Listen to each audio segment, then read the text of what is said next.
Bismillah, Assalamualaikum warahmatullahi wabarakatuh. Salam sejahtera untuk kita semua. Adik-adikku sekalian, saya Andi Sudimas Sulaiman, Gubernur Sulawesi Selatan, mengucapkan selamat datang dalam program Smart School Dinas Pendidikan Provinsi Sulawesi Selatan. Hari ini adik-adik sekalian akan mengikuti pembelajaran hybrid dalam program Smart School. Aplikasi Smart School adalah sebuah pendekatan dengan tetap mengedepankan sebuah pendidikan dengan digital approaching, untuk kemudian mengedepankan kualitas dan mutu pendidikan yang diterima siswa secara seragam di seluruh wilayah Sulawesi Selatan, termasuk di pelosok-pelosok. Program ini bukan hanya memberikan kepada adik-adik sekalian pengalaman belajar yang baru, namun juga memberikan fasilitas kebutuhan dengan fitur bermanfaat seperti rekaman video pembelajaran yang dapat diulang, trik-trik penyelesaian soal, ujian-ujian, serta sarana konsultasi pembelajaran dari guru-guru terbaik di Sulawesi Selatan. Sering-sering mengakses aplikasi Smart School melalui gawai yang adik-adik sekalian miliki di setiap kesempatan yang dimiliki. Untuk seluruh adik-adikku sekalian yang saya cintai, saya banggakan, selamat belajar dan semoga ilmu yang didapatkan bermanfaat untuk menambah pengetahuan pendidikan adik-adik sekalian. Salam kita pada salam. Assalamualaikum warahmatullahi wabarakatuh. Salam sejahtera untuk kita semua.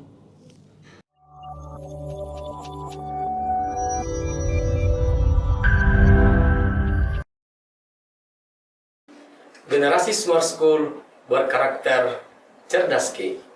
Assalamualaikum warahmatullahi wabarakatuh. Salam sejahtera untuk kita semua. Apa kabar anak-anakku yang saya banggakan? Tetap semangat dan jaga kesehatan. Apa kabar Bapak Ibu guru di sekolah? Apa kabar?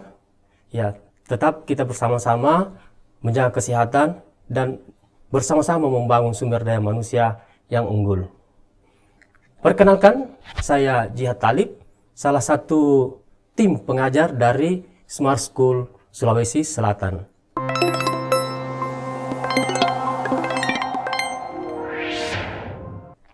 Baik, kali ini kita akan belajar bahasa Indonesia.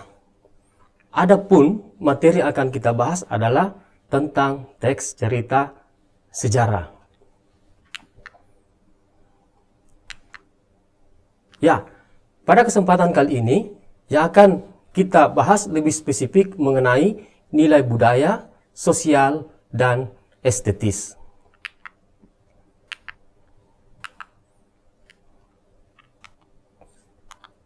Ya, anak-anakku yang saya banggakan, sebelum kita lanjutkan pelajaran, maka yang paling utama yang harus kita ketahui adalah tujuan pembelajaran. Tujuan pembelajaran ini penting agar anak-anak sekalian bisa mengetahui untuk apa belajar mengenai nilai-nilai.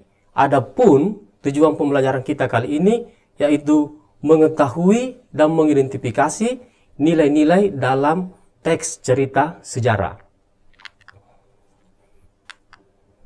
Baik, yang pertama kita harus perhatikan bahwa teks sejarah merupakan teks yang menjelaskan atau menceritakan mengenai suatu fakta dan kejadian masa lalu yang melatar belakangi terjadinya sesuatu yang memiliki nilai sejarah.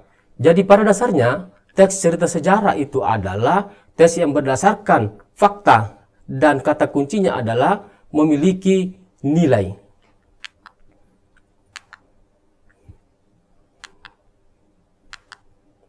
Ya, selanjutnya bahwa teks cerita sejarah ini kalau kita perhatikan, tadi sudah saya ungkap bahwa teks cerita sejarah berdasarkan pada fakta.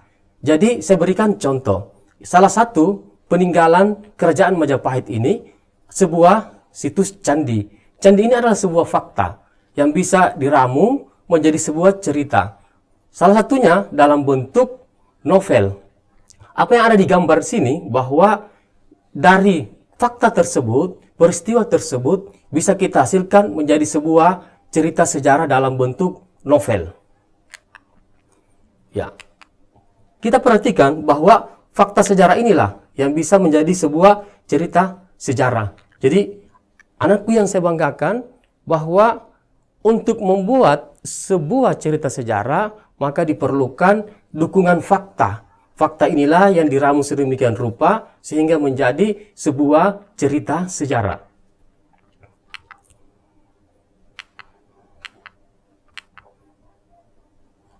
Ya, selanjutnya bahwa teks cerita sejarah adalah sebuah teks yang mengandung nilai-nilai atau value. nilai-nilai ini pada hakikatnya sesuatu yang bisa kita ambil hikmahnya, bahwa di dalam kehidupan saat kita sekarang ini maupun nanti, di dalam teks cerita sejarah kita bisa mendapatkan beragam nilai, baik nilai moral, nilai religi, nilai sosial, dan nilai budaya.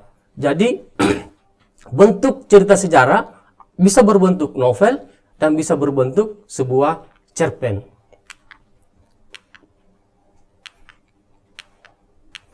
Ya, selanjutnya bahwa di dalam membaca teks cerita sejarah kita bisa mengaplikasikan nilai-nilai yang kita dapatkan di dalam kehidupan. Misalnya, seperti kita lihat di gambar, bahwa membaca sebuah teks cerita sejarah bisa memberikan kita banyak manfaat. Salah satunya, misalnya kita di sekolah, menghargai, menghormati guru, memberi salam kepada guru. Kemudian, menjaga lingkungan, bahwa dalam proses keseharian kita bisa membersihkan lingkungan. Melihat sampah, kita harus bersama-sama peduli untuk membuang sampah di tempatnya. Jadi gambar-gambar ini adalah sebuah bentuk aplikasi dalam kehidupan sehari-hari yang bisa kita dapatkan di dalam teks cerita sejarah. Ya, baik. Secara umum, nilai di dalam teks cerita sejarah ada 5. Ya. Yang pertama adalah nilai moral. Ya. Oke, yang pertama adalah nilai moral. Jadi nilai moral ini pada dasarnya sebuah nilai yang membuat kita menjadi lebih baik, melakukan hal-hal terpuji. Ya, seperti itu. Yang kedua adalah nilai religi atau agama. Yang ketiga, nilai budaya. Yang keempat, nilai sosial. Yang kelima, nilai estetis. Jadi inilah beberapa nilai yang bisa kita dapatkan di dalam sebuah teks cerita sejarah. Kelima nilai-nilai ini biasanya terkandung di dalam sebuah cerita sejarah. Walaupun ke depannya 5 nilai ini mengandung beberapa unsur nilai lagi yang lebih spesifik. Selanjutnya, pada kesempatan kali ini, kita akan fokus pada 3 nilai. Yang sebelumnya, pada pertemuan pembahasan sebelumnya, sudah dibahas mengenai nilai religi dan nilai estetis. Ya. Sekarang kita akan membahas mengenai nilai sosial, nilai budaya, kemudian nilai estetis. Pertama, nilai sosial. Nilai sosial adalah nilai yang berkaitan dengan tata pergaulan antara individu dalam masyarakat. Jadi, nilai ini bagaimana mengatur atau memberikan contoh mengenai pergaulan atau cara bergaul dengan antara individu dengan individu lainnya. Kita ketahui bahwa manusia adalah makhluk sosial. Kita harus menjaga hubungan antar sesama. Bahwa di dalam masyarakat kita harus bisa membangun rasa kekeluargaan, rasa kebersamaan. Jadi nilai-nilai sosial ini pada dasarnya walaupun teknologi terus berkembang atau maju, tapi kita berkewajiban menjaga dan mempertahankan nilai-nilai sosial. Ya, ini beberapa gambar tentang nilai sosial. Misalnya gambar pertama, ini ada nilai sosial untuk membantu. Ya. Jadi gambar pertama dan kedua, misalnya di Bulukumba ini perahu pinisi, ya, adalah sebuah nilai bagaimana ketika mengerjakan sebuah perahu, masyarakat bersama-sama untuk membantu mengangkat misalnya bahan baku dari pembuatan dari perahu tersebut. Yang kedua, ini dalam budaya Bugis Makassar kita lihat bahwa sebuah rumah pun bisa kita bersama-sama memindahkan rumah tersebut dengan cara saling membantu, bergotong royong untuk memindahkan rumah tersebut. Yang ketiga, misalnya salah satu budaya yang ada di Jawa, ini sebuah adat atau kegiatan mengangkat sesuatu yang begitu besar tetapi bisa menjadi ringan karena adanya kebersamaan dan sikap saling bantu-membantu. Ya, kita perhatikan misalnya penggalan novel sejarah berikut. Kalau kita lihat penggalan novel ini karya dari salah satu kutipan dari Pramudia Anantatur, Mangir. Ya, kita lihat pertama, kita sama-sama membaca. Sebagian terbesar pengantar sumbangan, pria, wanita, tua, dan muda menolak disuruh pulang. Mereka bermaksud menyumbangkan tenaga juga. Maka jadilah dapur raksasa pada malam itu juga. Menyusul kemudian datang bondongan gerobak mengantarkan kayu bakar dan minyak-minyakan. Dan api pun menyala dalam berpuluh tungku. Ya, di dalam penggalan ini terkandung sebuah nilai sosial. Kita sama-sama saksikan. Nilai sosial yang dimaksud adalah bahwa nampak tindakan untuk menyumbang dan ada kesediaan untuk saling bantu-membantu dalam sebuah proses perkawinan. Jadi begitu indahnya kehidupan ini ketika nilai sosial tetap terbangun di dalam kehidupan kita. Oke. Selanjutnya, pengertian nilai budaya. Nilai budaya mengandung hubungan dalam suatu masyarakat, peradaban atau kebudayaan. Misalnya adat istiadat, kesenian, kepercayaan, dan upacara adat. Nilai budaya ini sangat kental kita di Indonesia. Misalnya di Bugis Makassar, banyak sekali nilai-nilai budaya yang bisa kita saksikan. Contohnya, misalnya di Bulukumba ada masyarakat suku Kajang di sana, itu banyak sekali adat istiadat yang bisa kita saksikan di masyarakat adat di suku Kajang. Ya, kita sama-sama saksikan ini ada beberapa contoh nilai budaya. Ya, pertama ini di Kajang, ya ada namanya adat Atunu Panroli, ya membakar linggis. Ya, Atunu Panroli ini sebuah budaya yang luar biasa. Ya, maksudnya bahwa misalnya di dalam masyarakat itu ada warga yang barangnya kecurian atau kehilangan, kemudian ada yang dicurigai tidak mau mengaku, maka diteslah kejujurannya dengan cara sebuah linggis dibakar, kemudian orang yang diduga diperintahkan untuk memegang linggis tersebut. Apabila linggis dirasakan panas, maka diduga dialah pelakunya. Tetapi ketika dia memegang linggis tersebut tidak merasakan apa-apa, maka orang tersebut yakin dan percaya bukan pelakunya. Kemudian yang kedua, ada tradisi sekaten. Ya, ini sebuah tradisi kita saksikan bahwa beberapa orang mengangkat sebuah benda, ya begitu besar ya. Ya, ini kalau hanya satu orang yang bisa diandalkan untuk mengangkat barang tersebut, tentu tidak akan bisa. Selanjutnya di Bugis Makassar, misalnya ada beberapa budaya tarian, ya misalnya tarian Tepas Sapu dan seterusnya. Inilah beberapa budaya yang bisa kita dapatkan atau kita berikan di dalam sebuah teks cerita sejarah.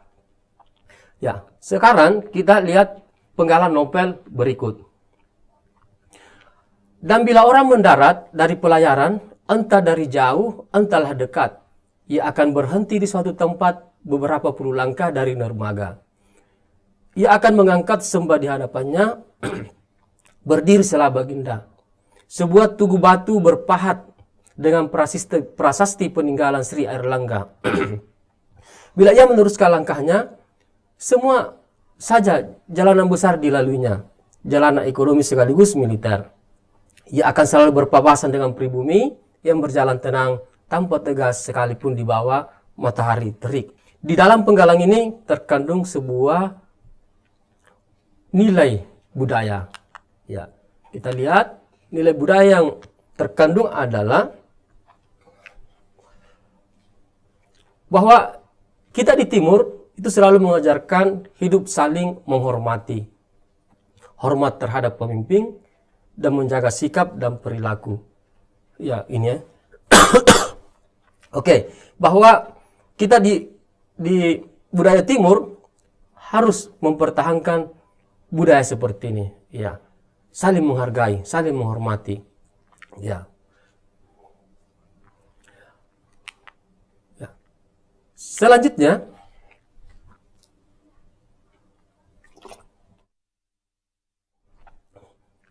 selanjutnya kita sama-sama perhatikan penggalan novel sejarah berikut. Para pejuang yang akan turun ke medan perang serentak mencabut senjata mereka dan kemudian melakukan angaru di depan Lapatau beserta para penggawa lainnya. Sebagai pernyataan kesetiaan pada raja, mereka telah siap menjadi palapi Anrona Arunge, berada di depan dan melindungi sirih rajanya. Setelah proses angaru, mereka pun berbaris rapi. Setelah genderang perang dibunyikan, maka menghamburlah para tuaraan itu tanpa rasa takut. Ya. Di dalam penggalang ini merupakan karya dari Jamal Pasolongi, Lapatau, lelaki tak mengenal takut. Ada beberapa nilai budaya yang kita bisa dapatkan di penggalan novel ini. Nilai budaya adalah bahwa budaya angaru ini merupakan sebuah gambaran atau pernyataan sikap kesetiaan atau loyal kepada pimpinan, kepada raja. Jadi angaru ini sebuah budaya yang bisa juga kita terapkan di sini bahwa kita harus tetap loyal kepada para pemimpin kita. Ya.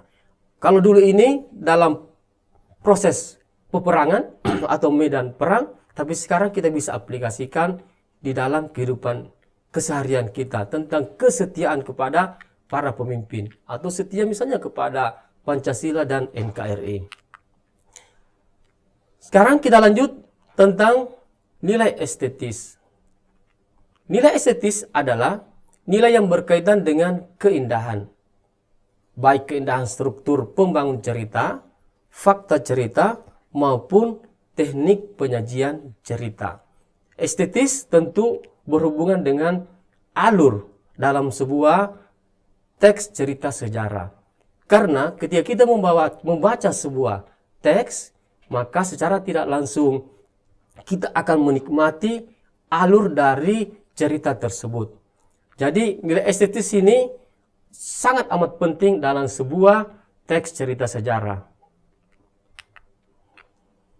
Ya, kita perhatikan beberapa contoh nilai estetis yang saya tampilkan. Yang pertama, Candi Borobudur. Ya, ada beberapa stupa dan penampakan sebuah patung. Jadi bagaimana keindahan candi ini?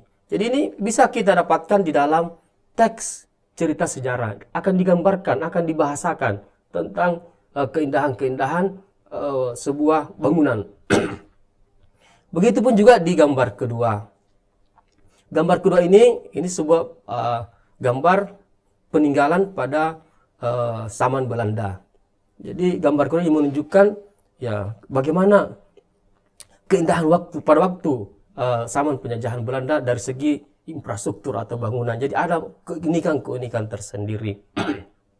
Seperti misalnya di Makassar ada benteng Rotterdam, kita bisa saksikan bagaimana keindahan benteng dari Rotterdam ini yang merupakan peninggalan Belanda. Ini kita bisa rasakan, kita bisa nikmati, kita bisa jiwai keindahannya melalui bahasa. Itu tadi nilai estetis. Kemudian yang ketiga ada Candi Tikus. Ini merupakan sebuah candi peninggalan dari kerajaan Majapahit. Jadi candi ini juga merupakan sebuah peninggalan yang bisa kita dapatkan nilai-nilai keindahannya melalui bahasa. Berikutnya, perhatikan penggalan novel secara berikut. Ya, kita sama-sama membaca lagi sebuah penggalan. Ya, bahwa dalam bahasa Indonesia itu kita memang selalu disuguhi dengan beragam teks, sehingga kita perlu menumbuhkan literasi membaca kita. Ya, betapa megah dan indah bangunan itu karena terbuat dari bahan-bahan pilihan. Pilar-pilar kayunya atau semua bagiannya dari tiang saka. Ya, belandar bahkan sampai pada usuk diraut dari kayu jati pilihan dengan perhitungan bangunan itu sanggup melewati waktu puluhan tahun. Bahkan diharap bisa tembus dari 100 tahun. Tiang saka diukir indah warna-warni. Kakinya berasal dari bahan batu merah, penuh pahatan ukir, mengambil tokoh-tokoh pewayangan atau tokoh yang pernah ada, bahkan masih hidup. Ini dikutip dari Gajah Mada Bergelut dalam Kemelut Tahta dan Angkara, karya Kresna Haryadi. Baik, anakku yang saya banggakan, di dalam teks novel ini ada nilai-nilai estetis yang bisa kita dapatkan, ya, nilai-nilai keindahan, bahwa kondisi bangunan akan digambarkan melalui kebahasaan atau bahasa. Ya, sebelumnya kita sudah membahas bagaimana kebahasaan dari sebuah teks cerita sejarah. Ya, nilai estetis yang kita bisa dapatkan adalah bahwa di dalam paragraf tersebut digambarkan atau dideskripsikan keindahan dan kemegahan Tiang Saka. Jadi walaupun kita tidak menyaksikan secara langsung Tiang Saka tersebut, tetapi kita bisa seolah-olah melihat, menyaksikan sendiri bahwa tiang-tiang tersebut tentu indah karena diukir dan berwarna-warni. Selanjutnya, kita juga bisa merasakan bahwa kakinya berasal dari bahan batu merah, penuh pahatan ukir. Ya, jadi ketika kita membaca ini, maka di mindset kita, di pikiran kita, bahwa memang bahan tersebut memiliki nilai-nilai estetis yang luar biasa. Oke. Jadi biasanya bergambar tokoh-tokoh pewayangan atau tokoh yang pernah ada, bahkan bisa saja masih hidup. Ya, di dalam teks tersebut teknik yang digunakan pengarang adalah teknik deskriptif. Ya, teknik deskriptif ini adalah sebuah teknik yang sangat efektif untuk digunakan di dalam sebuah teks cerita sejarah karena menggambarkan suasana, tempat, bahkan kondisi seolah-olah kita pembaca dapat melihat secara langsung konsep atau benda yang digambarkan tersebut. Jadi kita bisa seolah-olah menyaksikan dan merasakan sendiri bagaimana keindahan dari objek yang digambarkan tersebut. Ya, baik. Dari beberapa nilai teks cerita sejarah yang saya ungkap tadi, bahwa ada lebih spesifik kandungan nilai yang terkandung di dalamnya. Ya, mulai dari nilai budaya, nilai sosial, nilai estetis, di dalamnya terkandung lebih spesifik lagi ada beberapa nilai. Yang pertama adalah rela berkorban. Ya. Yang kedua adalah cinta tanah air. Yang ketiga adalah keberanian. Nah, seperti tadi kita bisa mengingat kembali penggalan teks yang saya katakan bahwa ada angaru, kesetiaan untuk tidak lari dari medan perang, setia terhadap raja. Yang keempat, membela kebenaran. Ya, ini saya kira di dalam budaya Bugis Makassar tentu ini sebuah hal yang luar biasa. Apapun kondisinya, kalau kita memang berada pada kondisi yang benar, silahkan kita harus bela. Kemudian yang kelima, kepedulian, kerjasama, kesetiaan. Bahwa di dalam proses kehidupan kita, kita harus bisa peduli, harus bisa saling kerjasama, harus ada nilai kesetiaan. Jadi ini merupakan gambaran atau bagian dari nilai sosial. Selanjutnya yang keenam, yaitu kesabaran, kejujuran, dan pantang menyerah. Jadi yang keenam ini ya luar biasa juga. Jadi masuk dalam mungkin kategori moralitas. Ya, bahwa kita apapun kondisinya, ya mesti bahwa dalam hidup ini akan menghadapi suasana yang mungkin ada cobaan, ada kebahagiaan, ada kesedihan. Tentu kita harus memiliki kesabaran. Selanjutnya kejujuran. Yang kita harapkan adalah bahwa anak-anakku sekalian yang saya banggakan, walaupun saat ini kita berada dalam kondisi yang serba modern, tetapi pertahankanlah ya, kejujuran kalian. Ya, ini yang utama, bahwa orang pintar banyak, ya, orang pintar banyak, tetapi orang jujur sekarang ini yang kurang. Ini yang harus kita tanamkan dalam diri, bahwa dimanapun kita berada, ketika kita jujur, maka kita akan bisa berhasil. Kemudian pantang menyerah. Anakku yang saya banggakan, sebagai generasi muda, teruslah belajar. Pantang menyerah. Gagal satu kali, itu biasa. Gagal berkali-kali, itu hal yang biasa lagi. Tetapi yakinlah bahwa di dalam setiap kegagalan akan banyak pembelajaran yang bisa kita raih untuk bekal ke depan. Oke, baik. Itu tadilah beberapa materi yang kita sempat bahas. Sekarang kita ingin lebih permantap dengan proses latihan. Ya, yang pertama, soal yang pertama. Gerakan kepanduan tersebut turut berperan aktif dalam Kongres Pemuda pada tanggal 28 Oktober 1928 yang mencetuskan Sumpah Pemuda sehingga kepanduan Indonesia semakin berkembang. Akan tetapi, keberadaan gerakan ini sempat dilarang pada masa penjajahan Jepang karena para pandu ikut serta memperjuangkan kemerdekaan Indonesia. Namun, idealisme dan semangat tetap menjiwai para pandu. Nilai yang terkandung dalam bagian teks cerita tersebut adalah sebagai berikut, kecuali. Yang perlu perhatikan bahwa ada kata kecuali. Ya, ini. Jadi, kecuali nilai apa yang terkandung di dalam soal ini, di dalam teks ini. Pilihan jawabannya, yang pertama ada keberanian, ada perjuangan, ada kepedulian, ada semangat, dan ada aksi nyata. Di antara kelima ini, kecuali nilai apa yang tidak terkandung di dalam teks sebelumnya. Ya. Jawaban yang benar adalah ya, keberanian.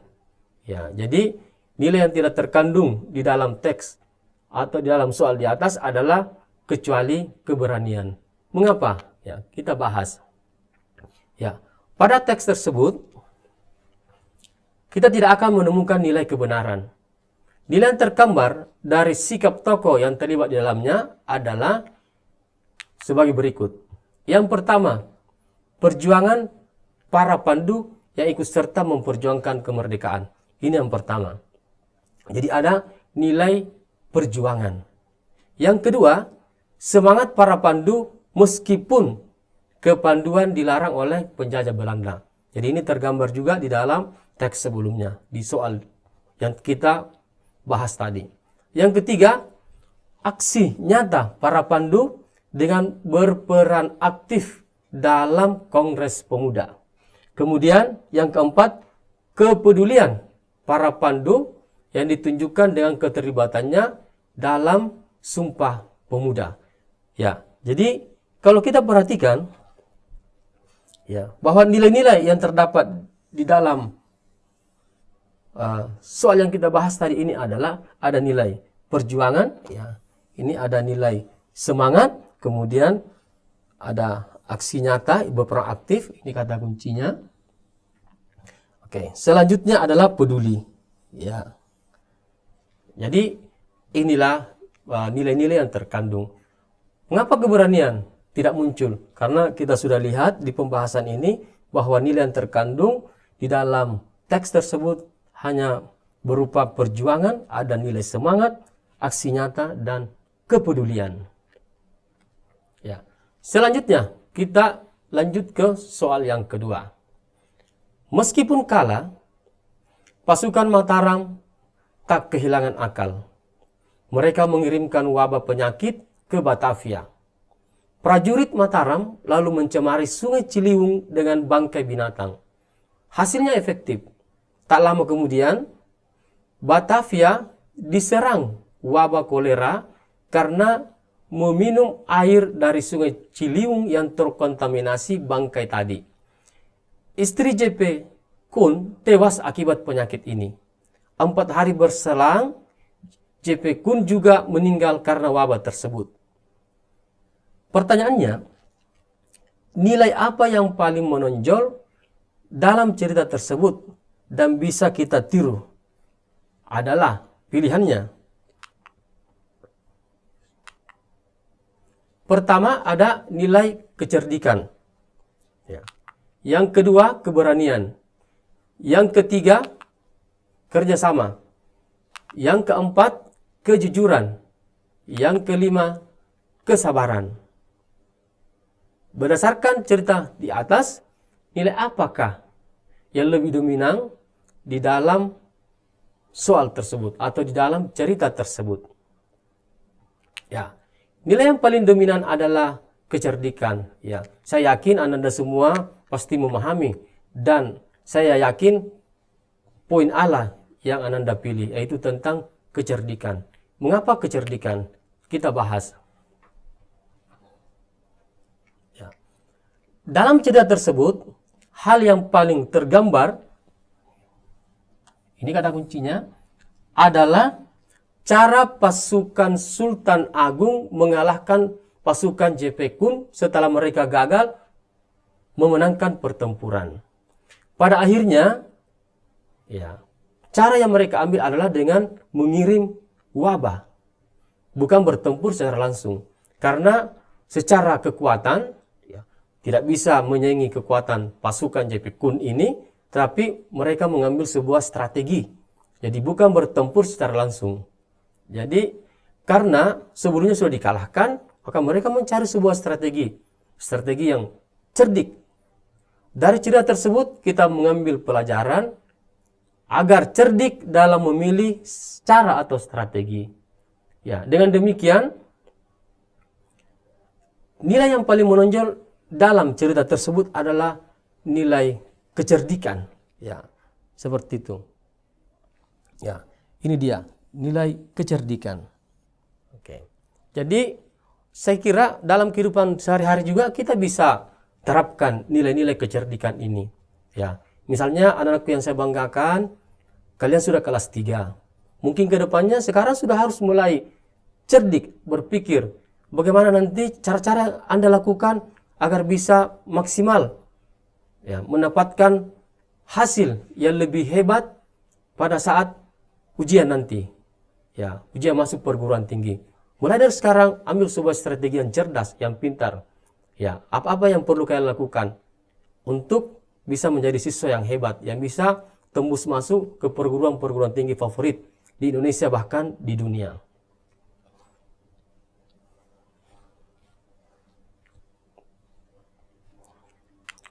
Selanjutnya soal yang ketiga. Ini luar biasa karena soalnya lumayan panjang, butuh proses untuk kita sama-sama membaca. Ya. Soal yang ketiga ini, organisasi Trikoro Darmo merupakan perkumpulan pelajar yang didirikan pada tanggal 7 Maret 1915. Anggotanya didapat dengan menjaring pelajar Bumi Putra yang berasal dari perguruan dan sekolah-sekolah yang ada di Jawa. Pelajar dari Jawa dan Madura menjadi inti dari perkumpulan ini. Trikoro Darmo yang secara bahasa memiliki makna 3 tujuan mulia: sakti, bukti, dan bakti. Menginginkan sebuah perubahan dari cara pandang pemuda akan kondisi Indonesia, akan kondisi yang terjadi di Indonesia. Karena terdapat desakan agar keanggotaan Trikoro Darmo lebih luas, maka perkumpulan ini diubah menjadi Young Java. Seluruh pelajar dari Jawa, Madura, Bali, dan Lombok bisa bergabung dalam wadah ini. Berbagai kongres akhirnya dilakukan untuk menyempurnakan dan menyebarkan ke banyak kalangan. Akan pentingnya peran dari pemuda. Pemberantasan buta huruf menjadi sasaran dari organisasi ini agar pemuda bisa melihat bebas dunia luar. Jadi kalau kita membaca secara efektif, seksama dari teks ini, maka akan kita dapatkan beberapa nilai. Pertanyaannya, nilai yang tergambar pada cerita tersebut adalah A. Kecerdikan, B. Keberanian, C. Kepedulian, D. Ketelitian, E. Pengorbanan. Ya, tentu membutuhkan sebuah analisis, tetapi saya yakin dan percaya bahwa Ananda memiliki daya kritis yang luar biasa untuk menjawab soal ini. Karena tadi di soal yang saya bacakan akan nampak nilai yang tergambar pada cerita tersebut. Kita sama-sama menjawab. Ya, jawabannya adalah kepedulian. Tentu pilihan Ananda semua, saya yakin dan percaya akan memilih bagian C, yaitu kepedulian. Mengapa kepedulian? Kita lihat penjelasannya. Berdasarkan isi teks tersebut, kita dapat menyimpulkan bahwa nilai yang terlihat adalah kepedulian. Hal ini didukung dengan beberapa deskripsi di dalam teks tersebut, yaitu bahwa ada penjelasan terlihat dari pemuda yang menginginkan sebuah perubahan dari cara pandang pemuda Indonesia akan kondisi yang terjadi di Indonesia. Itu adalah bentuk kepedulian terhadap sesama. Selain itu, kepedulian lainnya dibuktikan dengan sasaran organisasi tersebut, yaitu pemberantasan buta huruf agar pemuda bisa melihat dunia luar ya dengan bebas. Jadi salah satu bentuk kepedulian yang luar biasa bahwa cara yang dilakukan untuk mengembangkan sumber daya manusia adalah dengan literasi membaca. Mengapa? Dengan literasi membaca, Ananda semua akan paham tentang dunia luar, akan memiliki sebuah pengetahuan yang luas, ya, akan mengetahui kondisi dunia luar, ya. Dengan banyak membaca, maka kita tidak bisa dikategorikan lagi sebagai generasi yang buta huruf. Buta huruf di sini bukan lagi diartikan sebagai generasi yang tidak bisa membaca, tetapi buta huruf bisa kita maknai bahwa kita harus memang betul-betul menjadi generasi yang gemar membaca. Baik, itulah 3 soal yang kita bahas. Maka sampailah kita di akhir pembelajaran untuk teks cerita sejarah. Pesan bijak. Ini saya kutip dari dosen UNHAS, Prof. Nurhayati Rahman. Beliau mengatakan mempelajari sejarah itu penting karena kita bisa mengambil iktibar dari peristiwa masa lalu untuk menata hidup kita hari ini dan hari esok. Jadi ada iktibar, ya, kita bisa menata hidup kita hari ini dan hari esok. Jas merah, jangan sekali-sekali melupakan sejarah. Karena sejarah itu bisa menjadikan kita lebih dewasa, ya, lebih banyak mengambil hikmah dari peristiwa yang telah terjadi. Mungkin saja bukan dari sejarah masa lampau, tetapi bisa jadi sejarah Ananda sekalian ketika di SMP, ketika di kelas 10, kelas 11 bisa dijadikan sebagai suatu bentuk sejarah secara pribadi untuk bisa menjadi lebih baik. Bagaimana hidup Anda, bagaimana daya belajar Anda pada saat kelas 10, kelas 11, apakah sama dengan di kelas 12? Ketika sama, maka terus kembangkan. Mempelajari kebudayaan itu penting, karena kita bisa mengadopsi nilai-nilai dan kearifan masa lampau untuk kita terapkan dalam kehidupan kekinian dan masa depan. Kita lihat bahwa budaya sekarang, terutama di Indonesia, termasuk budaya Bugis Makassar, secara perlahan mulai tergerus. Budaya ini kita harus tetap pertahankan walaupun kita berada di tengah-tengah kemajuan teknologi yang luar biasa. Walaupun kita berada di era 4.0, kedepannya 5.0, tetapi budaya Bugis Makassar kita harus tetap pertahankan. Baik, Terima kasih atas semua perhatiannya. Saya Jihad Talib, mohon maaf atas segala kekurangan dalam proses penyampaian materi. Semoga bermanfaat. Billahi taufiq wal hidayah. Assalamualaikum warahmatullahi wabarakatuh. Generasi Smart School berkarakter cerdas Ki.